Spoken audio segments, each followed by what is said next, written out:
What happened after that?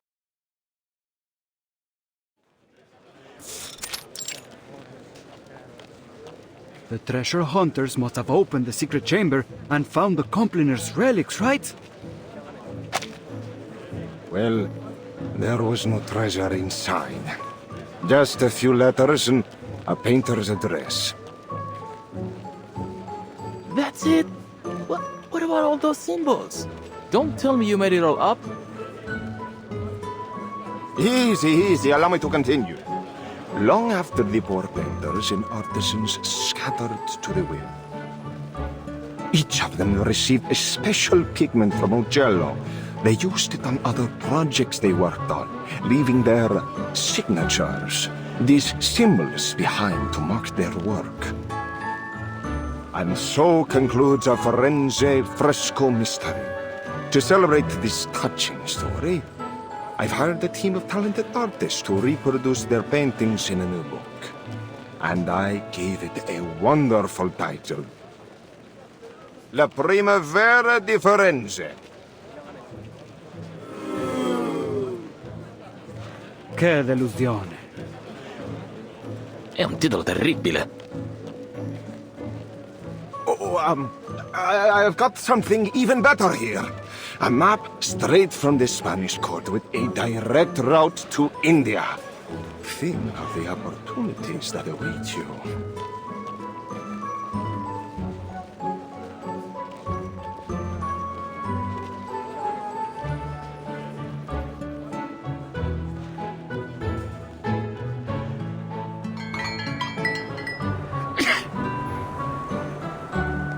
I have a serious question.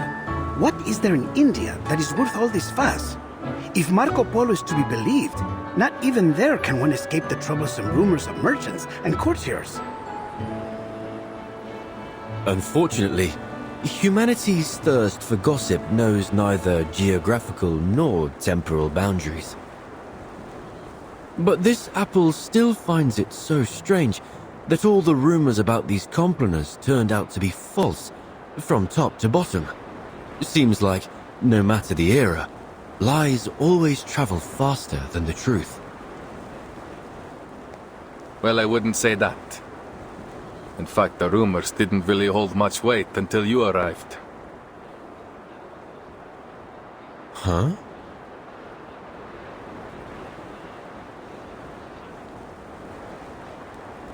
The Compliner's relics weren't the most important thing we were searching for. In fact, we were looking for an apple. One very much like you. So when you turned up, looking like the very apple we had lost, it was only natural for us, and the Templars, to keep an eye on you. Of course, it turns out you weren't the apple we were looking for. And you're only telling me this now? I thought we were friends. It's only because I consider you friends that I had to keep this from you. That apple brings bloodshed and war wherever it appears. Well, then it does sound like quite the troublesome thing.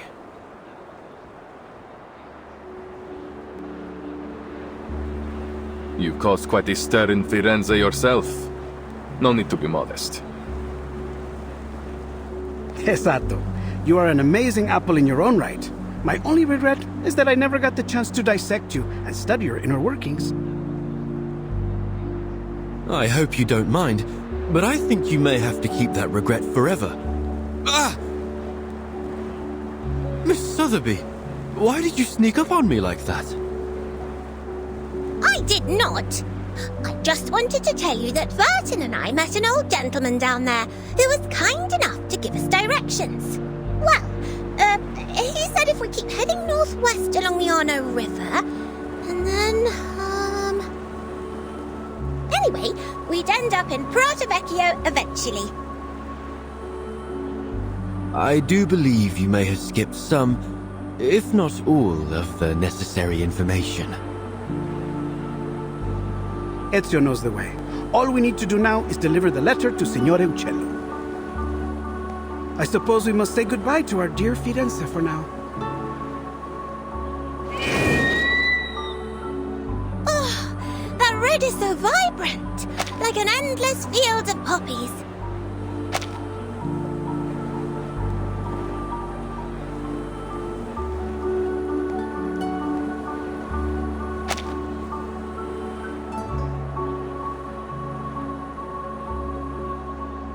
What did I say? This place has the best view. It is positively gorgeous. I see why you insisted we all come up here together. A place of beauty like this is a fitting place for farewells.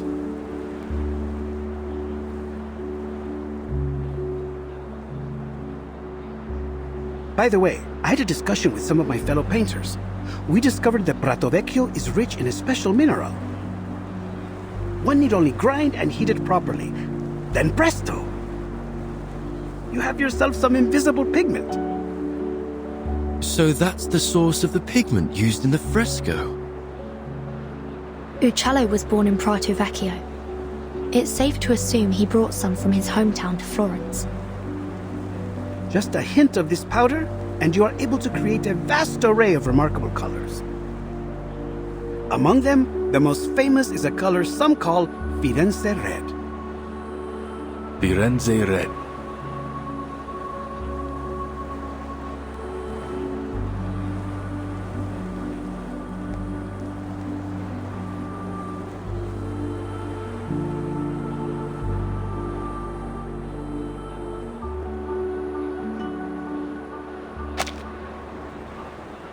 It's a good name.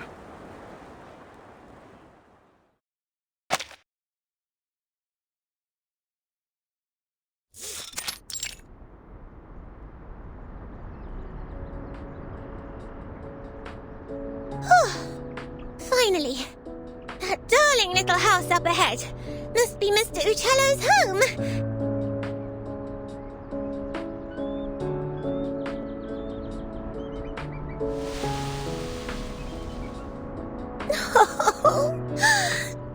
I just realized something. When he learns from us that his friend Bianca has been dead for years, he might be very sad. Signore Uccello, if he's even still alive, will be an old man by now. A man of his age grows familiar with death and farewells.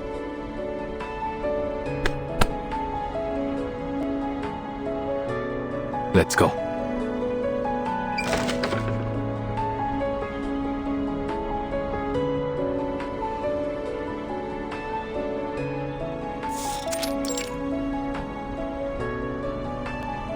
Oh, who are you? Where did you pop up from?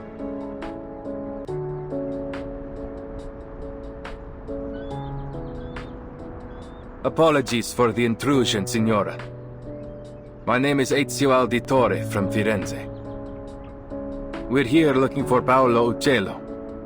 We have a letter here addressed to him from one of his friends. Friends? I'm not sure my father would agree he had any friends. Is that so? Well, the letter is signed Bianca. Bianca? You should have said so earlier. Please, put the letter down. It's meant for me. The letter mentions a particular piece of stained glass and details of the fresco in the Florence Cathedral. We assumed it must have been meant for Mr. Uccello.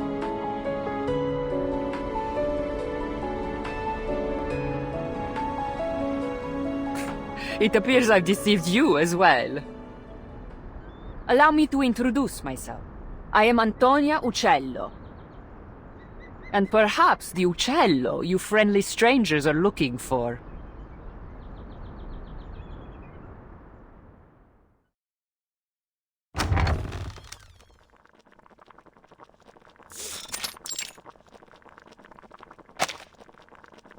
I see. So Bianca has passed away too.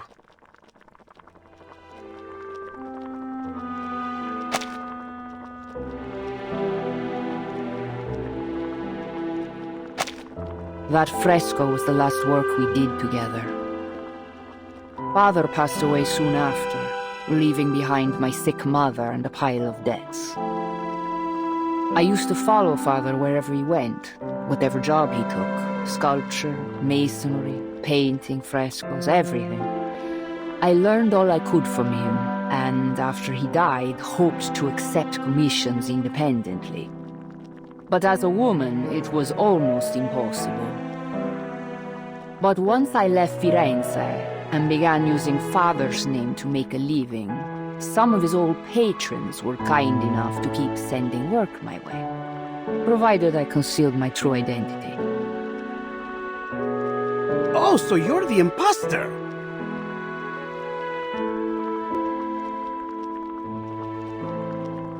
I admit I tried to imitate Father's style in my earlier works, but I'm much more than just an imposter now. No.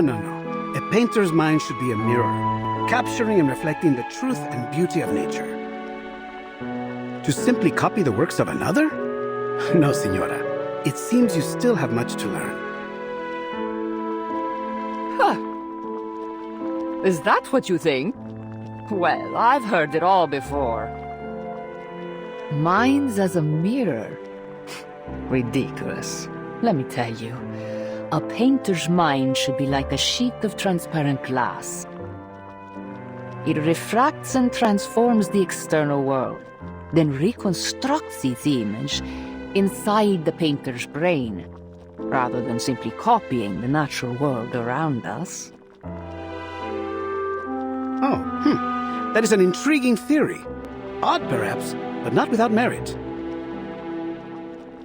You just wait here. I'll show you with one of my recent works.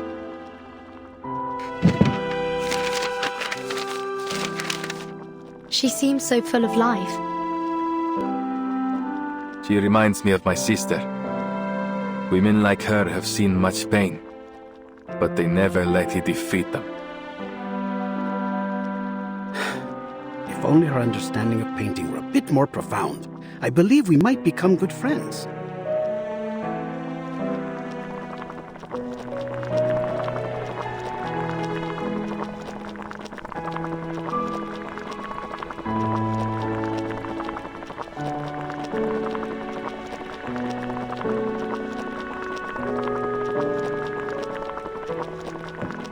Perdonatemi, may I ask, what was your name again?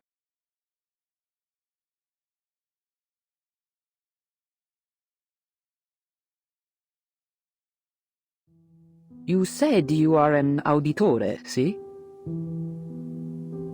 Yes. You know about my family? I thought so. You look so familiar. I'm sure you know your mother, Maria Auditore, funded my father for a time. Father conducted a lot of his research on perspective in lighting. He passed that knowledge on to me. I see. And you applied that knowledge to your frescoes, huh?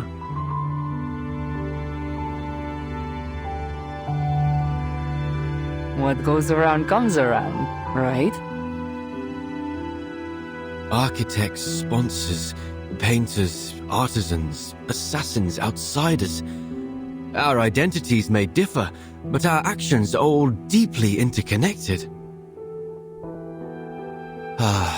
This apple has never felt so moved by the warmth and power of community. I heard a lot about your family from Father. He was always very grateful to you. Mi dispiace. If Mother hadn't cut your funding, perhaps you wouldn't have had to.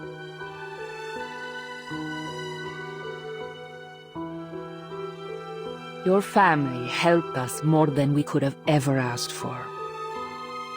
Your mother once commissioned my father to paint a family portrait. Do you remember? Family portrait? No, I had no idea. It was many years ago, and the painting was never finished because of, What happened to your family?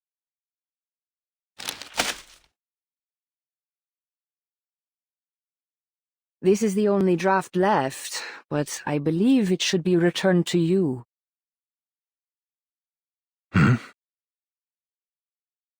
Consider it a token of thanks for delivering this letter all the way from Firenze. Grazie.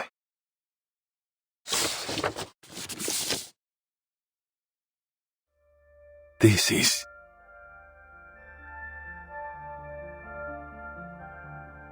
Padre, Madre, Federico, Claudia, Petruccio. This draft captures the younger version of you perfectly. I can vouch for that.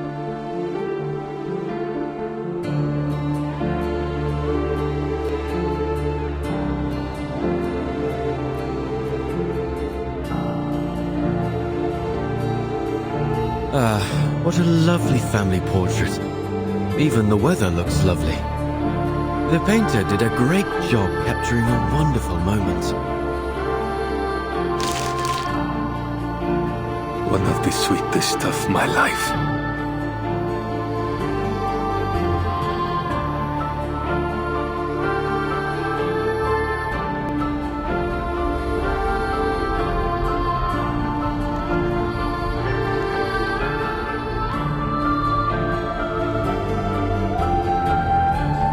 It is a good life we lead, brother. The best. May it never change.